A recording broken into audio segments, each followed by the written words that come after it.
My first film was going to be this huge. It was going to be like a cult film.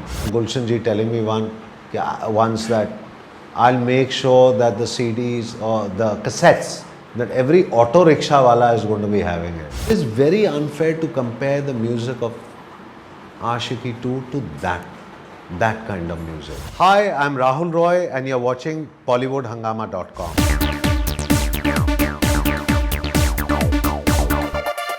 Well, it's a huge honor and privilege to have Rahul Roy with us, the man who just redefined the sense of style, the hairstyle and the way he used to wear his baggy pants. And obviously, like the star who made Aashiqui a super hit and it's still very, very relevant and very famous. And now Aashiqui 2 is coming up. Wonderful to have you on Bollywood Hungama, Rahul. Thank you very much for having me on your show. Aashiqui 2 is coming up, and I was with Bhatt Saab yesterday, and I've spoken to him earlier as well about Aashiqui when Aashiqui 2 started. That every single song of Aashiqui, be it Ab Tere Bin or Nazar Ke Samne or Dheere Dheere, every single song is still very, very famous. Anyone can recall it. You listen to it and you will have that sense of nostalgia and then sense of romance. So how do you react to it when a movie has such songs which are still very, very fresh in minds of people? See, when I first met Bhatt Saab, when my journey started thanks to him, I never knew that my first film was going to be this huge. It was going to be like a cult film. He narrated a story to me which he was very clear and specific, was his own love story. The one thing that drew me to Bhatt Saab was I had seen Kabza, I had seen Naam.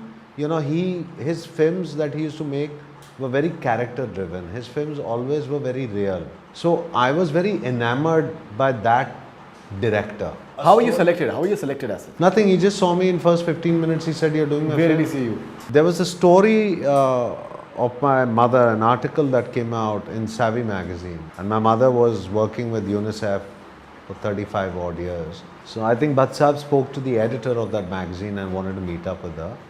And they met up and he was very impressed. And I think perhaps he saw something strange in the way I looked, because my hairstyle was different and I looked different, and asked whether I would do Hindi film. So I came down to Mumbai and met Bhatt Saab, and I saw this house full of books, and he just told me outright in the first 15-20 minutes that we are going to do a film. And I said, "What is the story?" And he narrated the story, and I said, "I'd love to do it, it's a simple thing. But look, I'm not trained." He said, "No, spend time with me and we'll get to know each other." And I think they're only sitting out there, I made an STD call from his phone and spoke to my father, and my father said, "Well, how long is this vacation going to be?" Because I was working in the company. So I asked Bhatt Saab and he said, "Look, you'll need to spend about 2-3 months out here," because during that time he was shooting for Daddy. My father said, "Okay, come down to Delhi for a couple of days. And once you come down to Delhi, we'll talk it over and then fly back to Mumbai or whatever." I met up with Mukesh ji, I was introduced. Anupam Kher Saab was the first star actor that I had met. None of us really knew the gigantic proportions that Gulshan Kumar ji was going to take in terms of promoting music, because music had never been promoted in such a huge manner. Absolutely. And all I remember Gulshan ji telling me once that I'll make sure that the CDs or the cassettes, no CDs that time, that every auto rickshaw wala is going to be having it. Aashiqui 2 is coming up, Rahul, and how do you look at it? Because Bhatt Saab, I think, has said somewhere that it's not really fair to compare the two films, because obviously what really happened in Aashiqui was something that is something else altogether. I love Mohit. I think he's a brilliant filmmaker. Vishesh Films has always, out of everybody, apart from Yash Raj and Karan, they are one of the few people who consistently have had always brilliant music. Cult films are cult films for a reason. They happen because at that particular moment, everything happens at the right time, because it's meant to happen. It is freaky that all 8 songs were accepted by an audience and they have remained so fresh for 23 years. It is not humanly possible. And in a lot of films, you'll always have music which is extremely popular. They've done very well, they're chart busters and everything. But it is very difficult for them to have that shelf life for so long. It's very, very difficult. It is very unfair to compare the music of Aashiqui 2 to that kind of music. Nostalgia of people, you cannot compete with that because you have the 400 channels. Aashiqui is shown probably once every 2 months, somewhere or the other. People, you can't say, oh, it's 2 generations away, people haven't seen it. No, I'm sorry. The generation has seen it because their parents have seen it, and when they are sitting at home and watching it again, they make sure their kids sit and watch it also.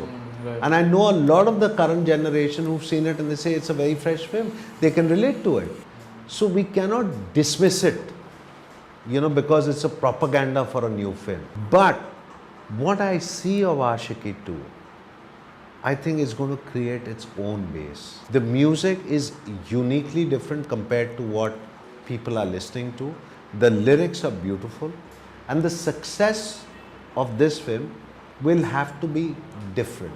You will have people forcing it and trying to downplay the success of this because they'll always want to compare it to the first one. But the box office results will prove the film's success, and I think the youth will respond to this love story because I've always believed a good film that touches people's heart and is real still has a significant, huge audience. And I think Vishesh Film banner has always been known that they made films which people could identify with, characters that they could identify with.